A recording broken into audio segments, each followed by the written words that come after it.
Okay, the important question first. Cereal in the bowl first, then milk? Or milk first, then cereal? Write it in the comments below. Now that we've settled the important questions, let's look at how did Battlefield 6's launch go. As probably some of you guys noticed, it was the release of Battlefield 6. We've been able to play it for a couple of days, and my first impressions and how the release went, what was good, what was bad, that follows now in this video.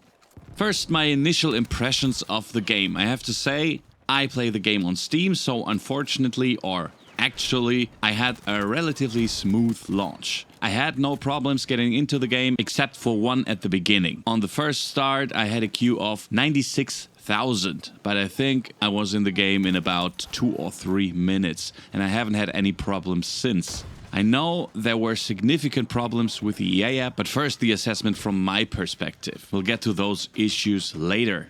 As I said, I had absolutely no problems. The game ran really well for me. I had to tweak the graphics a bit to hit my frames because I reluctantly play with DLSS in shooters due to input lag and so on. I experimented a bit, although that was okay too. However, I've now switched to play the game in really low settings so that I can hit my frames and minimize input lag. I think the game looks fantastic even on those settings. Even almost a bit sharper than on the highest settings.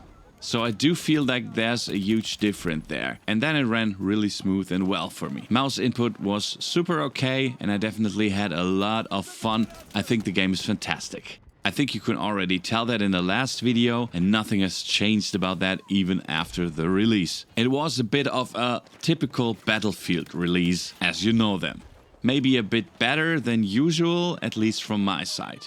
There were problems with the EA app. As I said, many people couldn't get into the game, or the game said the content hadn't been bought and had to be bought first, even though you had logically bought and installed the game. However, the EA issue has already been fixed over time, and the affected people even received small apology in form of double XP tokens. I think 12 of them, 6 for rank and 6 for hardware, so weapons, etc. Plus, I think even a free battle pass for Season 2. Yeah, that's an apology. It's a shame for everyone who couldn't play immediately at release because, of course, everyone was waiting like crazy for this game. There were problems with vehicle spawn that didn't work here and there. I experienced that myself, actually, that our side just didn't get the heli. Things like that.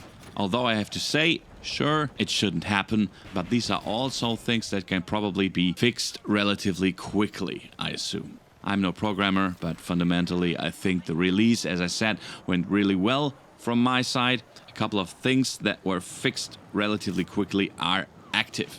Portal is working. We've already seen someone building Shipment 24/7 for Call of Duty, so they rebuilt the map Shipment. So I think we can actually expect big things from Portal, and I really hope it's not just misused for XP farming like in the last Battlefield release 2042. Although I think the possibility of building maps yourself, because we can see that you can build maps yourself. We saw DE Dust from Counter-Strike in the trailer. Now we've seen Shipment, so you can build things yourself on the Battlefield 6 maps, which you have to build upon in Portal or in the Builder tool, which I think is fantastic. And I don't think we're even aware of the full scope of this thing yet, because there are such sick people who can build such awesome things. I don't belong to them, unfortunately, but I think we can actually expect a lot from Portal, and that's very nice. Hopefully it will be used correctly and epic things will come out of it. Let's move on to the things I really like about the game. That's definitely the gunplay and the movement. I think it's really well balanced. The SMGs don't actually work well at long range. I find the assault rifles are much better there, although at close range the SMGs shine again with hipfighter, etc. I think the balance is really well struck. I have to say I'm not a big fan of LMGs, but they hit quite hard. You just have to play them very differently from how I like to play shooters, which is mostly running and sliding and not waiting much. The LMGs are definitely beasts there because they hit really hard, but I think you have to play them relatively passively. We have to see what else happens there, what kind of builds you can still create, because we naturally haven't unlocked all the attachments yet. That takes a relatively long time, and that's perhaps a small point of criticism when you see that you need, well, I'd say a good 10 to 15 hours for one weapon until you've completely maxed it out. And since weapons are constantly being added in the live servers, it might be a bit too much. Sure, you have double XP tokens, but I don't think that that's the solution either. Maybe you should be able to level them a bit faster or unlock the attachments a bit faster. Where I'm also a bit divided is the fact that you unlock weapons and gadgets with challenges. Some things are unlocked normally with your soldier level, so to speak, but some things like the C4 for the recon, just to pick one example, you first have to complete these challenges for the recon that build on each other, and that's the case with many things. It's somehow excited that you have to complete a few tasks to get things. On the other hand, it can also be annoying because the tasks are sometimes quite tough. So I'm not sure after some days of playing whether I find it more interesting than just leveling or whether it's annoying. That will be decided in the near future, I guess. Feel free to share your opinion on that in the comments below, and go ahead and drop a sub right now. The EA app and EA.com don't exactly have the best reputation now, but if you buy something, a battle pass for Battlefield 5 or something for the game or anything on EA.com or the EA app, enter LUC001 as a promo code. I get a little bit of kickback. That would be the easiest way to support me. You obviously do not pay more.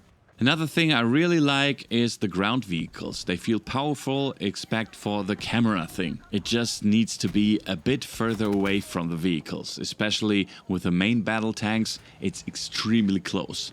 I don't think that's so great. Someone wrote that there's a setting for that you can move the camera further away. I don't think so. I haven't found it yet, at least. So, if it could move further away, that would be great.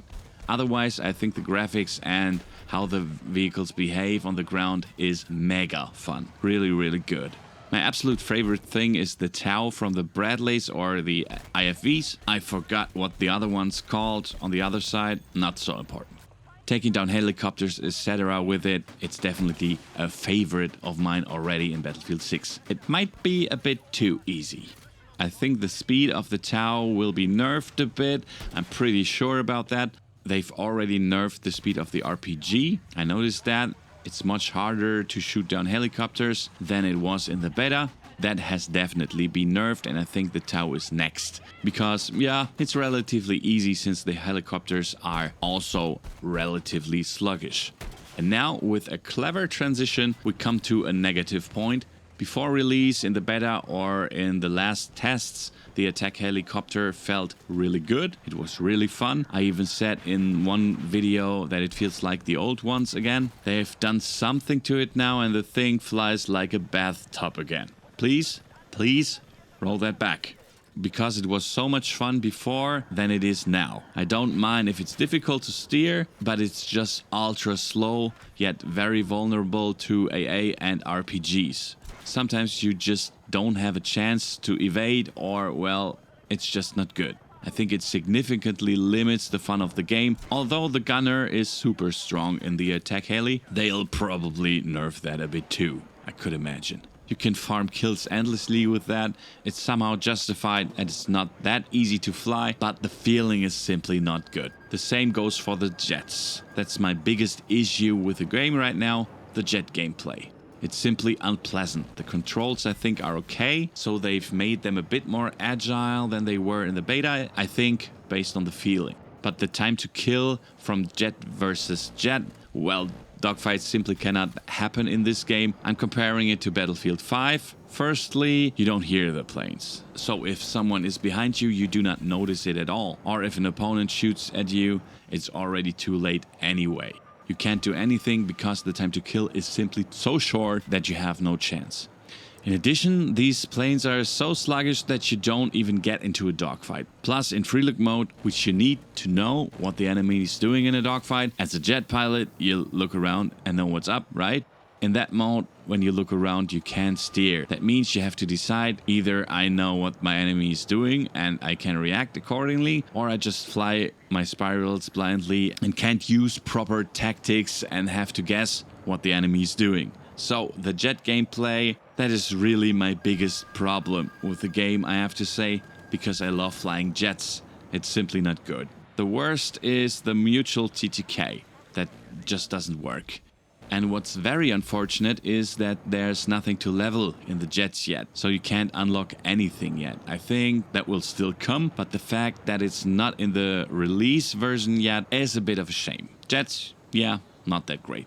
The bomber is a bit more fun. I think it's good that you can also damage tanks with the MG, both with the fighter jet and the bomber. That's probably because they both still have the 30mm. I think maybe a 20 or 25mm will come later, which then might have faster projectiles like it was in Battlefield 2042. I don't know that though.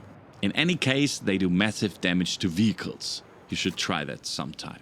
Sniping is as easy as in Battlefield 5, I think, so snipers are really everywhere, especially on the larger maps, of course, but otherwise, I have to say, I'm having a lot of fun with this game. I think the grind is awesome, the desire to unlock everything. I can already feel myself getting nervous again during the video, because I actually want to play. Weapon leveling could be a bit faster, like 30 or 40% faster maybe. Something like that I would find quite good. If they manage to fix all those little bugs, if they make the jet gameplay a bit better and the attack heli a bit more agile, that would be fantastic for me. And remove the sweet spot mechanic from the snipers. I don't get why that should be in the game. Where my opinion has changed a bit is that when you get locked onto in a plane or helicopter, you flare when the missile comes. Not beforehand, obviously. Little pro tip. And you can be locked onto again relatively quickly. I had a little complaint about that, I have to say. I didn't think it was so good, but I've realized that the distance at which anti-air stuff can lock on is not that big. So if you bail relatively quickly and time the incoming missile, and when you flare correctly, it's actually a pretty good balance, I think.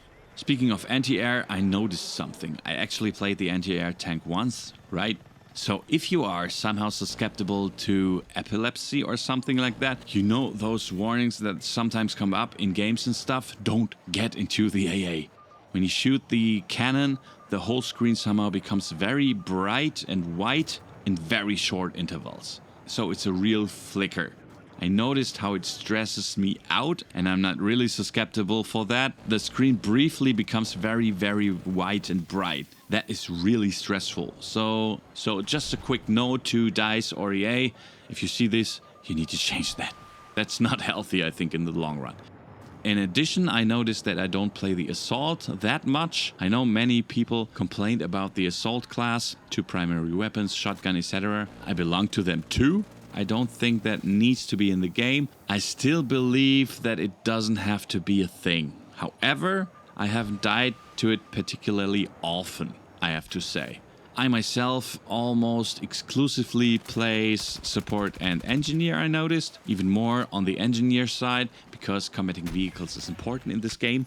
But the Assault is not that frequently represented. Obviously, I don't know what the global class distribution looks like. There will be stats for that somewhere, but it hasn't bothered me yet. You have to see how far this goes, because we are still early in the game. People are still figuring things out. There will certainly be 1 or 2 sweats who will main this, but it hasn't been as bad as I expected.